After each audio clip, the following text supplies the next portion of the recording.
Capítulo 15. Fuera de la caridad no hay salvación. Contenido. Lo que es necesario para salvarse. Parábola del buen samaritano. El mayor mandamiento. Necesidad de la caridad según San Pablo. Fuera de la iglesia no hay salvación. Fuera de la verdad no hay salvación. Instrucciones de los espíritus. Fuera de la caridad no hay salvación. Fin del contenido. Subtítulo: Lo que es necesario para salvarse.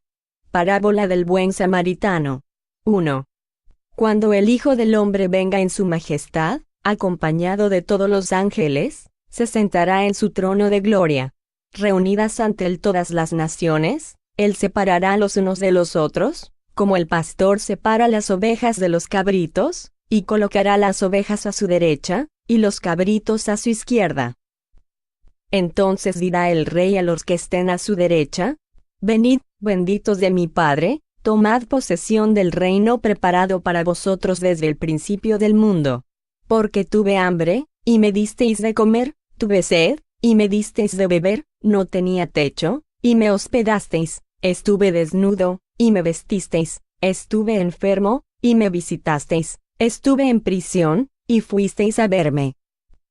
Entonces los justos le responderán: Señor, ¿cuándo te vimos con hambre, y te dimos de comer, o con sed, y te dimos de beber? ¿Cuándo te vimos sin techo, y te hospedamos, o sin ropa, y te vestimos? ¿Cuándo te vimos enfermo o en prisión, y fuimos a visitarte? Y el Rey les responderá: En verdad os digo, que todas las veces que hicisteis eso a uno de estos hermanos míos más pequeños, a mí mismo lo hicisteis. Dirá a continuación a los que estén a su izquierda: Apartaos de mí, malditos, id al fuego eterno, que fue preparado para el diablo y sus ángeles.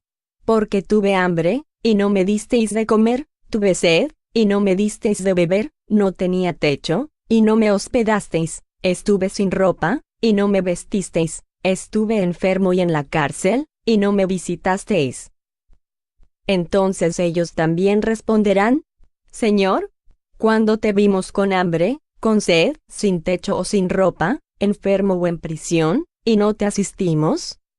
Pero él les responderá: En verdad os digo, que todas las veces que dejasteis de asistir a uno de estos más pequeños, dejasteis de hacerlo para conmigo mismo. Y esos irán al suplicio eterno, y los justos a la vida eterna.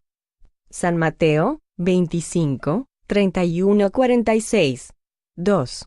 Entonces, un doctor de la ley se levantó y le dijo, para tentarlo: Maestro, ¿qué debo hacer para poseer la vida eterna? Le respondió Jesús: ¿Qué está escrito en la ley? ¿Qué lees en ella? Él respondió: Amarás al Señor tu Dios con todo tu corazón, con toda tu alma, con todas tus fuerzas y con toda tu mente, y a tu prójimo como a ti mismo. Jesús le dijo: Respondiste muy bien. Haz eso y vivirás. Pero ese hombre, queriendo parecer que era justo, dijo a Jesús: ¿Y quién es mi prójimo? Jesús tomó la palabra y le dijo: Un hombre que bajaba de Jerusalén hacia Jericó, cayó en manos de ladrones, que lo despojaron, lo cubrieron de heridas, y se marcharon dejándolo medio muerto. Sucedió a continuación que un sacerdote descendía por el mismo camino y, al verlo, siguió adelante. Un levita, que también pasó por el lugar, luego de observarlo, siguió del mismo modo su camino. Pero un samaritano que iba de paso, al llegar al lugar donde yacía aquel hombre, y habiéndolo visto, tuvo compasión. Se aproximó a él, derramó aceite y vino en sus heridas, y las vendó.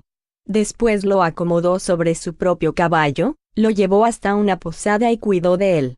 Al día siguiente tomó 2 denarios, y se los entregó al posadero diciéndole: Cuida bien a este hombre, y todo lo que gastes de más te lo pagaré cuando regrese.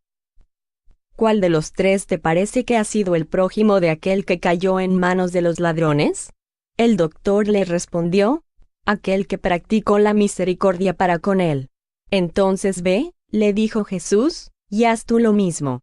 San Lucas 10 y 25-37, 3. Toda la moral de Jesús se resume en la caridad y en la humildad, es decir, en las dos virtudes contrarias al egoísmo y al orgullo. En cada una de sus enseñanzas, él alude a esas dos virtudes como las que conducen a la eterna felicidad. Bienaventurados, dijo, los pobres de espíritu, o sea, los humildes, porque de ellos es el reino de los cielos. Bienaventurados los limpios de corazón, bienaventurados los que son mansos y pacíficos, bienaventurados los que son misericordiosos. Amad a vuestro prójimo como a vosotros mismos, haced a los demás lo que quisierais que se os hiciese. Amad a vuestros enemigos, perdonad las ofensas, si queréis ser perdonados, haced el bien sin ostentación, juzgaos a vosotros mismos antes de juzgar a los demás. Humildad y caridad, eso es lo que no cesa de recomendar y aquello de lo que él mismo da ejemplo. Orgullo y egoísmo, eso es lo que no cesa de combatir. Sin embargo, Jesús no se limita a recomendar la caridad, la coloca claramente y en términos explícitos como la condición absoluta para la felicidad futura. En el cuadro que Jesús trazó del juicio final, como en muchas otras cosas, es preciso apartar lo que es figurado y alegórico. A hombres como aquellos a los que se dirigía, incapaces aún de comprender las cosas puramente espirituales, tenía que presentarles imágenes materiales chocantes, que los impresionaran. Incluso, para que lo aceptaran mejor, no debía apartarse demasiado de las ideas habituales, en cuanto a la forma, de modo que siempre reservaba para el porvenir la verdadera interpretación, tanto de sus palabras como de aquellos aspectos sobre los cuales no podía explayarse con mayor claridad. Con todo, junto a la parte accesoria y figurada de ese cuadro, existe una idea dominante, la de la felicidad reservada al justo, y la de la desdicha que aguarda al malvado. En ese juicio supremo, ¿cuáles son los considerandos de la sentencia? ¿En qué se basa la prueba judicial? Pregunta el juez si se completó tal o cual formalidad, si se observó en mayor o menor medida tal o cual práctica exterior. No, indaga solamente en cerca de una cosa, la práctica de la caridad, y su sentencia es la siguiente: vosotros, los que habéis asistido a vuestros hermanos, pasad a la derecha, y vosotros, los que fuisteis rigurosos para con ellos, pasad a la izquierda. ¿Acaso hace averiguaciones sobre la ortodoxia de la fe? ¿Establece alguna distinción entre el que cree de un modo y el que cree de otro? No, pues Jesús coloca al samaritano, considerado herético, pero que practica el amor al prójimo, por encima del ortodoxo que falta a la caridad. Así pues, Jesús no solo hace de la caridad una de las condiciones para la salvación, sino la condición exclusiva. Si hubiera otras que cumplir, él las habría mencionado. Si coloca a la caridad en el primer lugar entre las virtudes, es porque ella abarca implícitamente a todas las otras: la humildad, la dulzura, la benevolencia, la indulgencia, la justicia, etc., y porque es la negación absoluta del orgullo y del egoísmo. Subtítulo: El mayor mandamiento. 4. Cuando los fariseos se enteraron de que le había tapado la boca a los saduceos, se reunieron. Y uno de ellos, que era doctor de la ley, le hizo esta pregunta, para tentarlo: Maestro, ¿cuál es el mayor mandamiento de la ley? Jesús le respondió: Amarás al Señor tu Dios con todo tu corazón, con toda tu alma y con toda tu mente. Este es el mayor y el primer mandamiento. Y el segundo es semejante a ese: amarás a tu prójimo como a ti mismo. Toda la ley y los profetas se hallan contenidos en esos dos mandamientos. San Mateo, 22 y 34 a 40. 5. Caridad y humildad, ese es el único camino a la salvación. Egoísmo y orgullo, ese es el de la perdición. Este principio se halla formulado en términos precisos en las siguientes palabras: amarás a Dios con toda tu alma, y a tu prójimo como a ti mismo. Toda la ley y los profetas se hallan contenidos en esos dos mandamientos. Y para que no haya equivocaciones acerca de la interpretación del amor a Dios y al prójimo, Jesús agrega: y aquí está el segundo mandamiento, que es semejante al primero, es decir, que no se puede verdaderamente amar a Dios sin amar al prójimo, ni amar al prójimo sin amar a Dios. Por consiguiente, todo lo que se haga en contra del prójimo equivale a hacerlo contra Dios. Como no se puede amar a Dios sin practicar la caridad para con el prójimo, todos los deberes del hombre se hallan resumidos en esta máxima: fuera de la caridad no hay salvación. Subtítulo: Necesidad de la caridad según San Pablo. 6.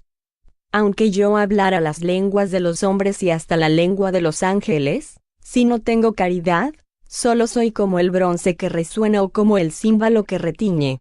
Aunque tuviera el don de la profecía, y penetrara todos los misterios, y aunque tuviera perfecta comprensión de todas las cosas, aunque tuviera incluso toda la fe posible, al punto de transportar montañas, si no tengo caridad, no soy nada. Y aunque hubiera distribuido mis bienes para alimentar a los pobres, y entregado mi cuerpo para que fuera quemado, si no tengo caridad, todo eso de nada me sirve. La caridad es paciente, es dulce y bienhechora, la caridad no es envidiosa, no es imprudente ni irreflexiva, no se llena de orgullo, no es despreciativa, no busca su propio interés, no se enfada y no se irrita por nada, no piensa mal, no goza con la injusticia, sino que goza con la verdad, todo lo soporta, todo lo cree, todo lo espera, todo lo sufre. Ahora permanecen estas tres virtudes: la fe, la esperanza y la caridad. Pero entre ellas la de mayor excelencia es la caridad. San Pablo, Primera Epístola a los Corintios, 13, 1-7, y 13. 7. San Pablo comprendió de tal modo esa gran verdad, que dijo: aunque yo tuviera el lenguaje de los ángeles, aunque tuviera el don de profecía, y penetrara todos los misterios, aunque tuviera toda la fe posible, al punto de transportar montañas, si no tengo caridad, no soy nada. Entre estas tres virtudes, la fe, la esperanza y la caridad, la de mayor excelencia es la caridad. Así, sin equivocaciones, coloca a la caridad por encima incluso de la fe. Eso se debe a que la caridad está al alcance de todo el mundo, tanto del ignorante como del sabio, tanto del rico como del pobre, y porque es independiente de cualquier creencia particular. Hace más, define la verdadera caridad. La muestra no solo en la beneficencia, sino también en el conjunto de todas las cualidades del corazón, en la bondad y en la benevolencia para con el prójimo. Subtítulo: Fuera de la Iglesia no hay salvación. Fuera de la verdad no hay salvación. 8. Mientras que la máxima fuera de la caridad no hay salvación se apoya en un principio universal, y abre a todos los hijos de Dios el acceso a la felicidad suprema, el dogma fuera de la Iglesia no hay salvación se basa, no en la fe fundamental en Dios y en la inmortalidad del alma, fe común a todas las religiones, sino en una fe especial, una fe en dogmas particulares. Se trata, pues, de un dogma exclusivo y absoluto. En vez de unir a los hijos de Dios, los separa. En vez de incitarlos a amar a sus hermanos, alimenta y sanciona la irritación entre los sectarios de los diferentes cultos, que se consideran recíprocamente malditos por toda la eternidad, aunque esos sectarios sean parientes o amigos en este mundo. Mediante el desprecio a la gran ley de igualdad ante la tumba, separa a unos y otros incluso en el cementerio. La máxima fuera de la caridad no hay salvación es la consagración del principio de la igualdad ante Dios, así como del de la libertad de conciencia. Con esta máxima como regla, todos los hombres son hermanos, y cualquiera que sea la manera en que adoren al Creador, se tienden las manos y oran los unos por los otros. Con el dogma fuera de la Iglesia no hay salvación, los hombres se imponen el anatema y se persiguen mutuamente, viviendo como enemigos. El padre no ora por su hijo, el hijo no ora por su padre, ni el amigo por el amigo, ya que mutuamente se consideran condenados sin remisión. Por consiguiente, es un dogma esencialmente contrario a las enseñanzas de Cristo y a la ley evangélica. 9. Fuera de la verdad no hay salvación equivaldría a fuera de la Iglesia no hay salvación, y también sería exclusivo, porque no existe una sola secta que no pretenda tener el privilegio de la verdad.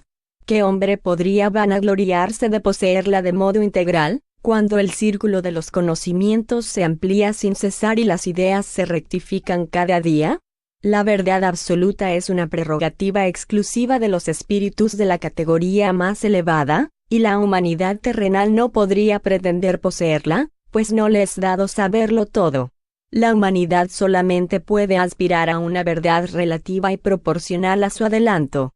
Si Dios hubiera hecho de la posesión de la verdad absoluta una condición expresa para la felicidad futura, eso habría significado dictar un decreto de proscripción general. La caridad, en cambio, incluso en la más amplia de sus acepciones, puede ser practicada por todos.